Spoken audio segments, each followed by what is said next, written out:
Hello, everyone. On behalf of International Trust for Art and Cultural Heritage, INTACH, and the INTACH Conservation Institutes, I extend a very warm welcome to our distinguished speaker, Clare Finn, and everyone who has joined us for today's talk in the Conservation Insights 2020 lecture series. I'm Dr. Padma Rohila, Director, ICI Delhi. Now, to introduce our speaker, Claire Finn, ACR, has been a conservator for 50 years, training in Newcastle, Zurich, Stuttgart, and Rome.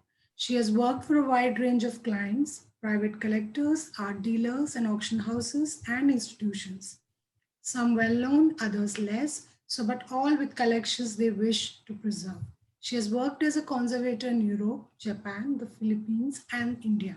Her doctorate is in Picasso's decorative metalwork, and she is an authority on his wartime bronze casting. The title for today's talk is Overlooked: Uncovering the Story of a Portrait with a Hidden History. Often conservation prefers Often conservation prefers to concern itself, talk about and discuss fine art and well-known artifacts.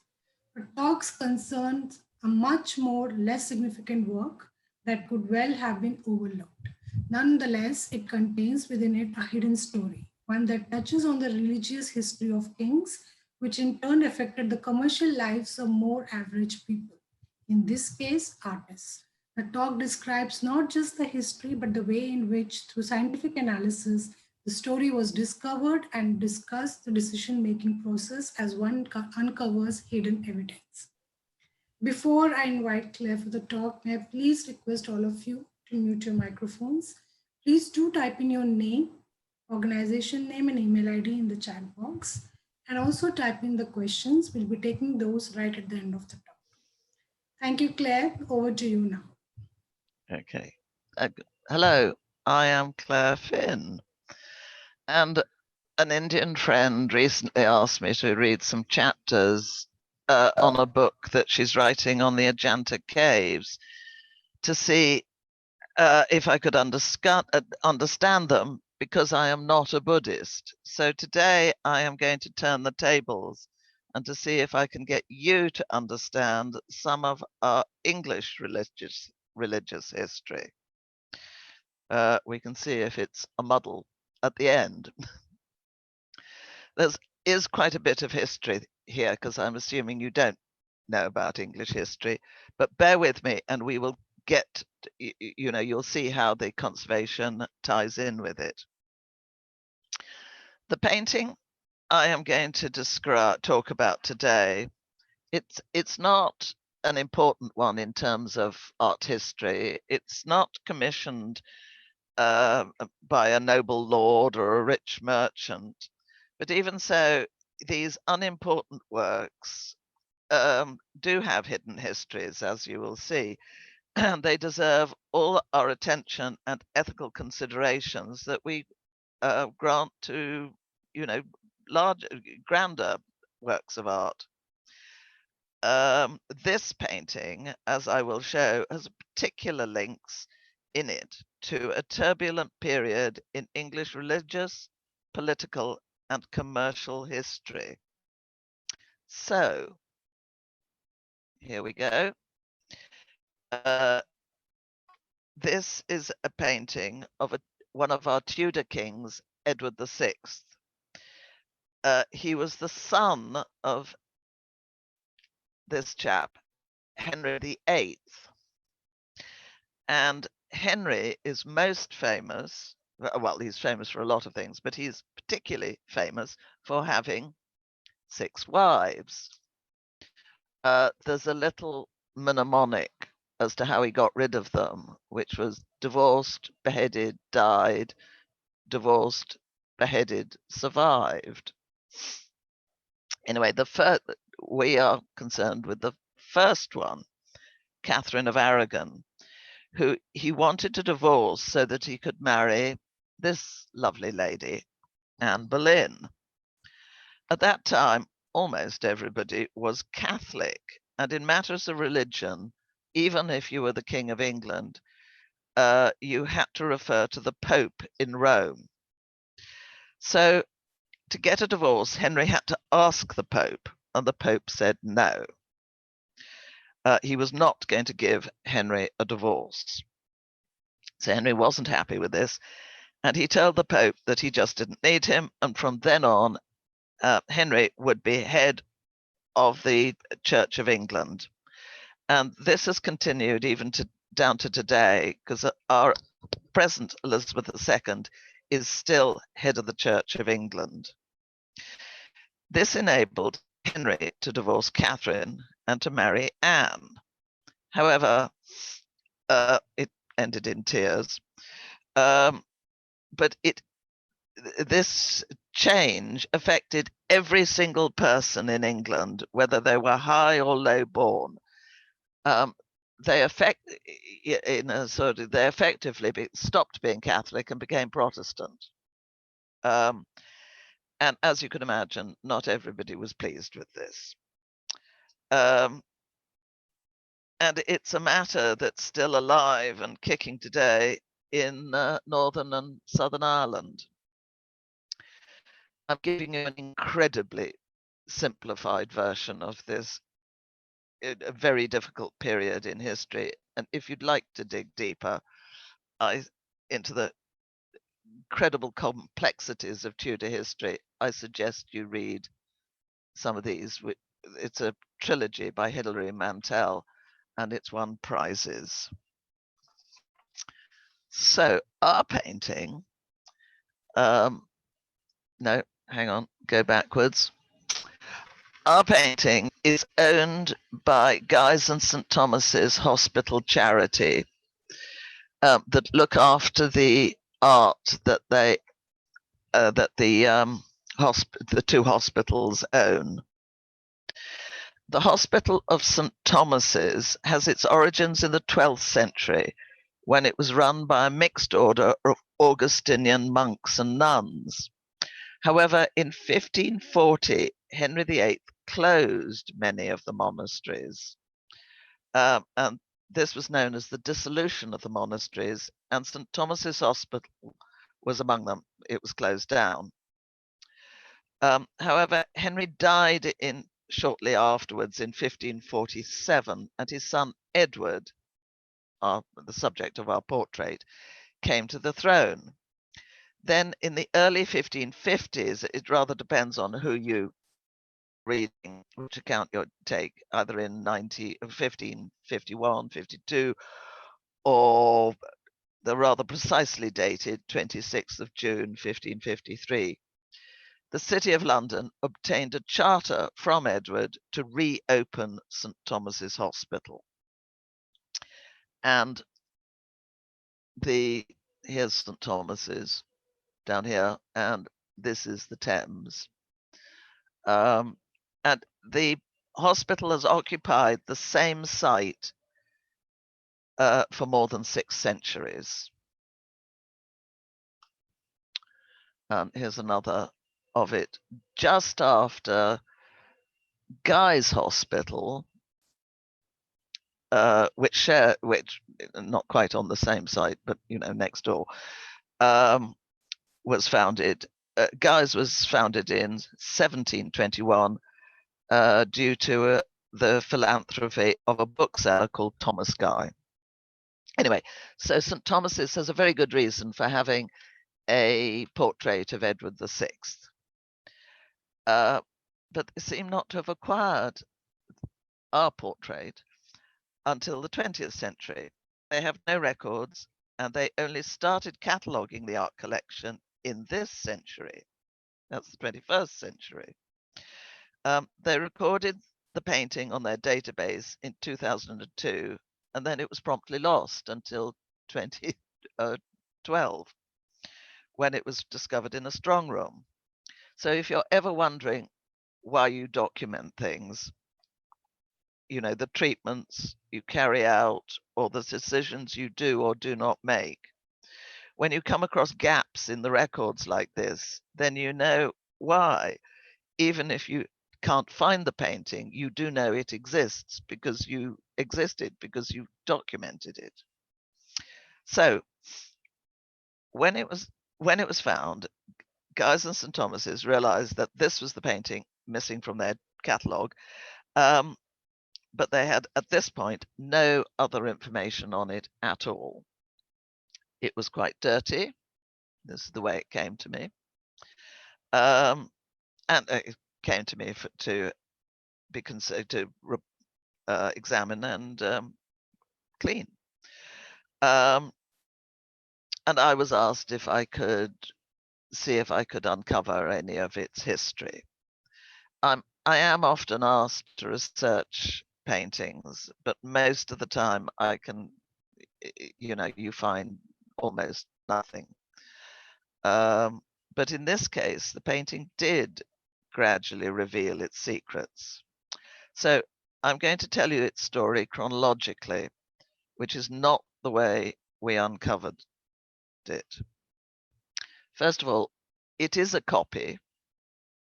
No one is disputing that. And it's very possibly a posthumous portrait, because if Edward indeed granted St. Thomas's Hospital a charter to reopen it in June 1553, a week and a half later, on the 6th of July that year, he unfortunately dropped dead. Uh, our painting derives from a portrait by William Scroats, sort of the upper half of him, dated to the 1550s, now in at St. Hampton Court, one of Henry's palaces. Not even well-known paintings can be dated exactly, but Scroats was the highest paid artist in England after Hans Holbein's death. Portraits of Edward are various, uh, both full length and smaller. They vary in quality and date, and some portraits of monarchs are widely circulated not just during their respective reigns, but for many years after their deaths, when they still continued to be produced. The making of copies has a long and socially interesting history. In an age when there is no photography and you can't buy a postcard of a painting you liked, you would ask an artist to make a copy. Um, it was really your only option. Sets of portraits of monarchs, this is one of the most important surviving, and it's incomplete sets, um, were produced well into the 17th century and were hung round baronial halls or civic buildings and educational establishments, um, so that you might appear to have connections to the aristocracy or the monarchy. Um, this is not unlike the use of frame photographs you see on people's mantelpieces or desks today, with them shaking hands with celebrities and politicians. Um, you know, photographs of you shaking hands with your aunt don't carry quite the same cachet. So these sets of monarchs can be placed within a chronology of English decorative history. They're quickly and cheaply produced, um, based based on pre-existing portraits and copied by artists to make multiple versions. As you go further through the centuries of European painting, by the 18th and 19th century, copying was a well-established way in which artists trained. And this is a portrait of Henry's fourth wife, Anne of Cleves, originally by the artist Hans Holbein, but in this case, it's copied by the Impressionist painter Edgar Degas. So, what about our painting? Despite its potential age, our painting has survived well. Cleaning it was relatively straightforward. It had a natural resin varnish, which, um, though discolored, could easily be removed. But while cleaning I became aware in the cracks Um, can you see down here? Um, and other areas of damage, that under the image of Edward, there's a layer of bright red. Um, this is not what one would expect. A more usually would be a neutral tones, white, off-white, perhaps ochre. Um, this red is probably vermilion, which would have been rather expensive, so it's rather strange to cover it over. Perhaps it wasn't vermilion. It might be cadmium red, uh, which has a similar, you can't really tell digitally, but it has a similar shade. But cadmium red is not produced until 1910 and is still available to us today. But under magnification, you can see the pigments are rough and angular. They've been hand, not machine ground. I've got a, I'm afraid I've only got a picture of a blue. You can see this is much more angular pieces, and this is the machine ground one. Um, during the 19th century, paint began to be ground by machines, and that produced pigment particles that were smaller and more even, which you can see here. So we're pretty confident that our painting is not 19th century. It was painted earlier, and it would be unlikely that the layers underneath what we can see on top were 20th century. So we don't think it's cadmium red. We do think it's vermilion or cinnabar in its natural form. We thought about results that we might get from analyzing the pigments, but Edward is painted in black, which is carbon or soot, available to cavemen and to us today. The browns and yellows are likely earth pigments, also available to the cavemen and to us. Perhaps we have lead tin yellow in the brocade. In the 16th century, in a move away from using gold and silver leaf, artists began depicting rich materials and jewels by using lead tin yellow. Cheaper than gold or silver, the technique also demonstrated their skill in depicting gold without using gold. But lead tin yellow continued in use until the 18th century, so we can't really narrow it down. The flesh tones, which are likely to be lead white, still in use today, and vermilion, which was known to the Greeks and Romans, uh, was made artificially in the Middle Ages. So we've decided that pigment analysis would probably not tell us when our painting of Edward was painted, whether it was painted in the 16th or the 17th centuries. Um, so as I have to justify the cost based, of any analysis I suggest to the client, um, we didn't think that would help us. But what about the panel? What could that tell us? So we decided to do dendrochronological dating. Dendrochronology works by taking accurate measurements of the distance between each tree ring, if you can see them at the end here.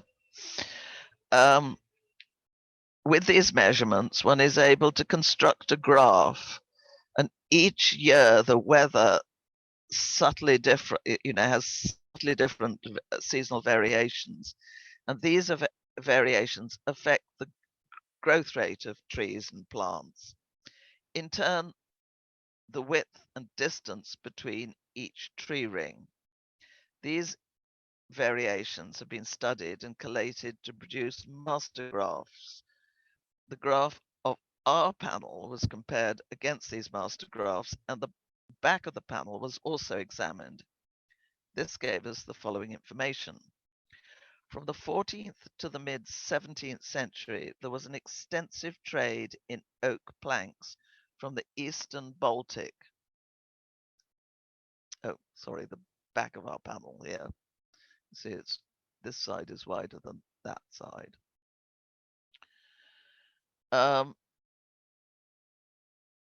In the Baltic, the trees were slow growing and straight grained. Apparently, here in England, we chopped our trees down quicker. Unlike contemporaneous boards from Western Europe, our panel is oak and it's made of two planks, a wider and a narrower one. The wider plank has not been significantly trimmed. Its width is about 10 inches. Most of our information came from that plank, and its width is typical of boards from the Eastern Baltic used in the 16th and 17th centuries. You can also still see the original saw marks. I don't think that's coming out. Oh, a little bit here. Our boards probably came from what is now northeast Poland, which here's somewhere up here. From a tree that was still growing in 1531, but it's likely to have been felled after about 1539, which means the wood of the panel is contemporary with Edward VI. But our story does not end here. As part of my research, I spoke to Charlotte Bolland, Senior Curator of Research and 16th Century Collections at our National Portrait Gallery, and she told me that the gallery had a photograph of an X-ray of part of the painting. You remember Guys and St Thomas had no documents at all. And this was taken in the 1950s. Why this photograph, or who'd done it, and how it ended up in the National Portrait Gallery, we've no idea. But it does show something going on underneath. Sorry, my accountant is now trying to get hold of me. Why they had this photograph and who had done it. Sorry, just a second. So we decided to have another X-ray done because we thought that X-ray technology had probably moved on since the 1950s. And we had a whole painting X-rayed.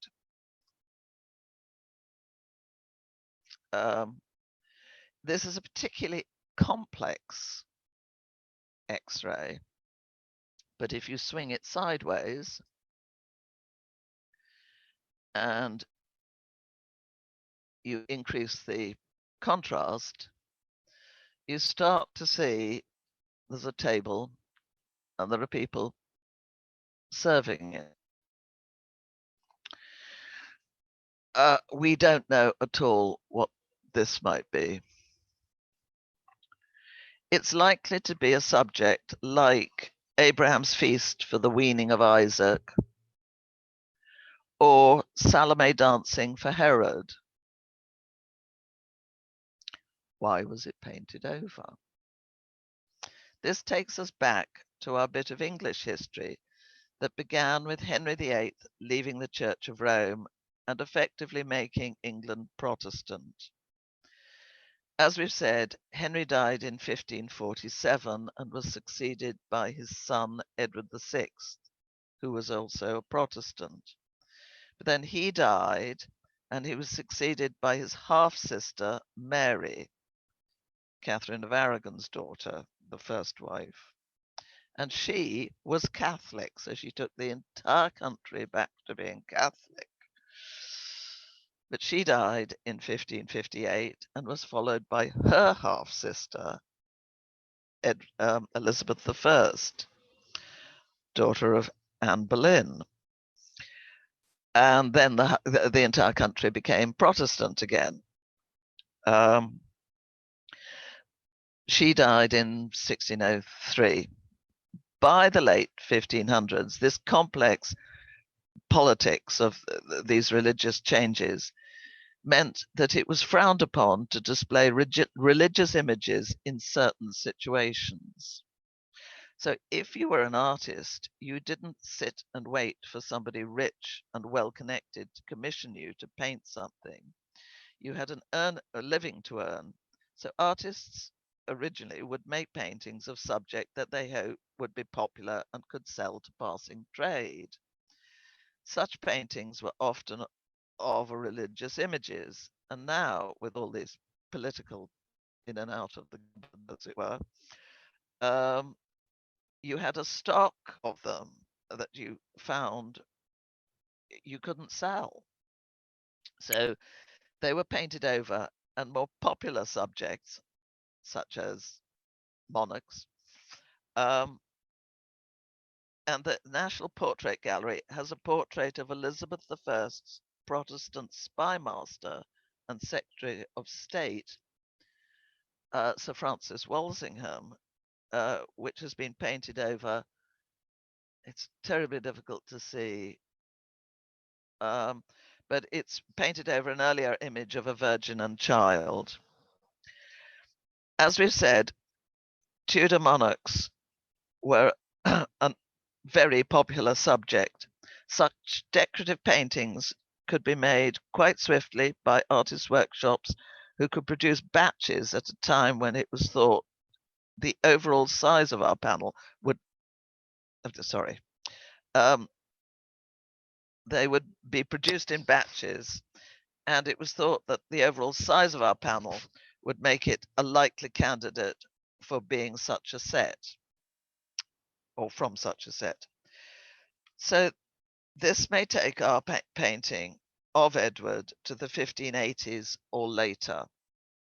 While the painting belonged obviously, the painting below is obviously earlier, uh, we would like to have a more exact date for the image of Edward, but we may not get one. My guess that it dates to somewhere between 1580 and 1620. Later on, one may wonder why the religious scene underneath was covered over at such a late date. So, despite being a copy and thus possibly overlooked, its story is resonant of history and a good lesson to never overlook the overlooked. They deserve all our care.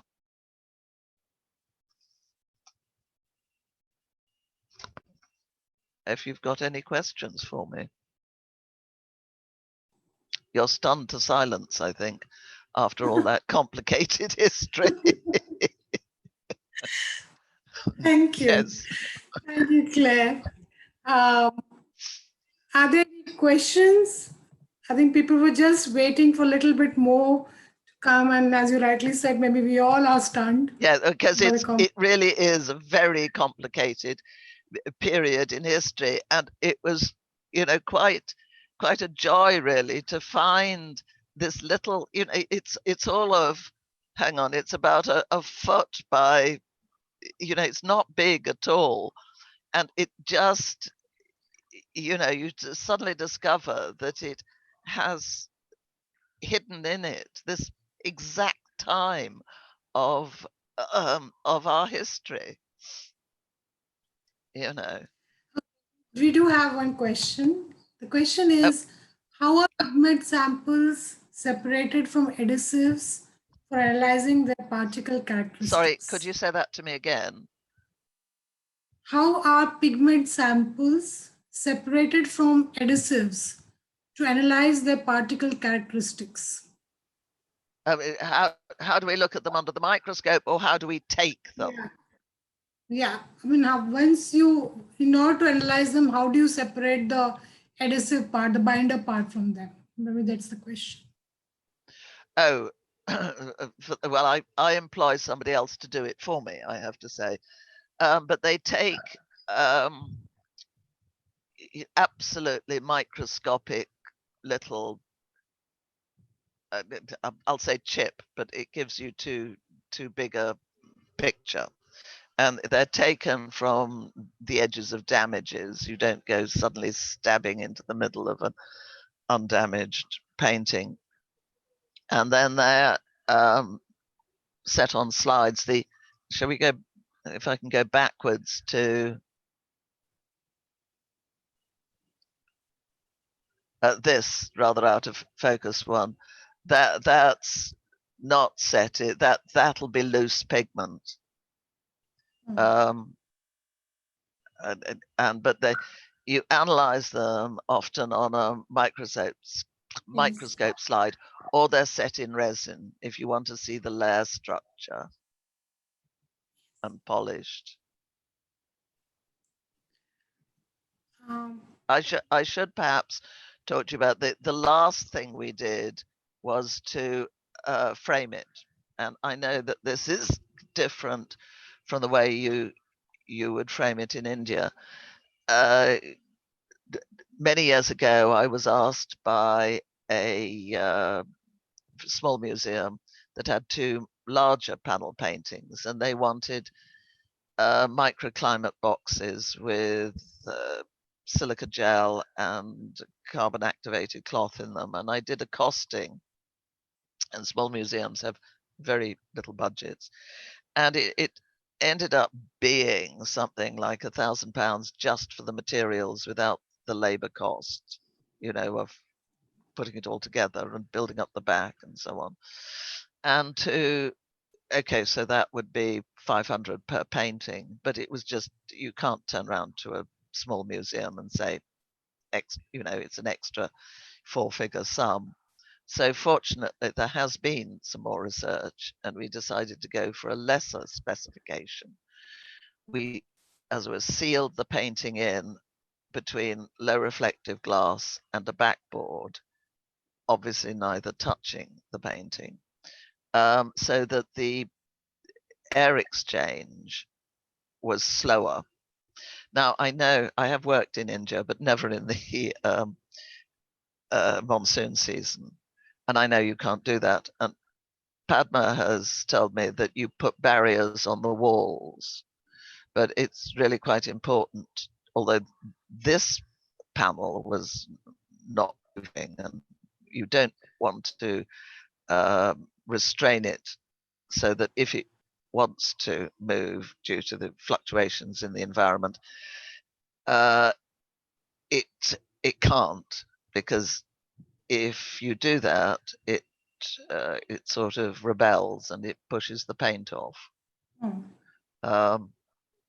So I'm quite interested in different ways of tackling such problems. Thank you, Claire. Yes. The next question is regarding the wood age analysis, dendrochronology. So the question is, what do you actually mean by it? And what is the procedure for making these graphs? And where can one get the reference graphs, the master graphs, to compare? You have to have an academic who's got them. We employed somebody. You need, as well, you yourself can't do it. You need somebody who is a dendrochronologist. And we have the use of a very nice one, and they I've just forgotten his name instantaneously. Ian, the lovely Ian. But it's an ongoing study, because the more paintings he analyzes, the more it adds to his knowledge. But I'll see if I can explain it again, because it might have been a bit quick. With each seasonal variation in the climate, these seasonal variations from year to year, some years are rainier than other years. This affects how plants, and particularly trees, grow. And it affects, in practical terms, it means that the tree rings are either further or have greater distance between them or smaller distances. So once you've measured them, you can make a graph that's to do with the panel. And then you have to find somebody with the master graphs. And Yeah. I can excavate the name of the dendrochronologist and send it to Padma. Yeah. I'll pass it on. And Yes. the next question is, have underlying paintings been ever revealed by removing or separating the overpainted layer? How can we better reveal these old paintings? Whoa. Separate to keep both painting is what you're talking about. I I believe it has happened, but you need to have. But it's not something that I suggest anybody tries to do. Uh, Largely because you need a much thicker separation. In other words, you have your underlying painting, and then you probably need quite a thick preparation layer, and then the painting. But thinking back, I seem to recall that it involved gluing something, gluing a facing onto the painting, and Yeah. then softening the whole thing. And it seems to me fraught with the potential of catastrophe. But then the question clearly says overpainted layer. So probably what one does, what she probably means is, if we were to assume the painting below is the old painting, the original, have there been cases where painted over portraits have been cleaned to reveal the old paintings underneath? The one Oh, religious yes, subject. yes, Because that's a yes, matter of choice. If you consider yes. the original But in this painting, case, we want the top painting. yeah, in this Yes. case, but I think she's clearly asking if there have been cases where there was a clear, intent to remove the portrait to reveal the original religious painting below. Have there been cases like that? I think that is the question asked. Oh, I see what you're saying. Yeah. It would entirely depend. In this case, we want the top painting, Yes. um, and the bottom painting doesn't have the same significance as the top painting does. Um, but um, there must be cases, yes. Yes. And I'm trying to remember many years ago, I had to. I was involved in putting into clear English a series of analysis that involved a painting that was sold as by an artist called Guido Reni, but then had been overpainted completely in the 19th century. And then the 19th century overpainting was restored in the 20th century. So it was very complicated. Mm. And there was a court case, and it hinged on what, but it could be a painting of Guido Reni. Mm. Do you see what I'm saying? But I said, as I gave my own interpretation of it, but the man who bought it had bought it as a Guido Reni, and the only way he could see his alleged Guido Reni was in an X-ray. And I think when you buy a painting, want to see you want to be able to see it in a bit more than just an X-ray. Mm. Um, that you don't. Yes, if it's restoration, you could remove it. If it's um, if it's an overpainting for a different reason, Mm. it's not part of restoration, it's a reuse of the canvas or panel. Yeah. You want Intent. to work out why it's happened before taking it off. Yeah. There's a joke which is yes, we've taken your lovely still life by Rembrandt, say. Yes, we've cleaned that off, and we're now giving you back a portrait of Mussolini. Yes, you want to make sure that That brings us to the next question. The question is, are there any other visualization techniques other than X-ray that could be used to see the underlying paint? yes, um, we could have used infrared. Mm.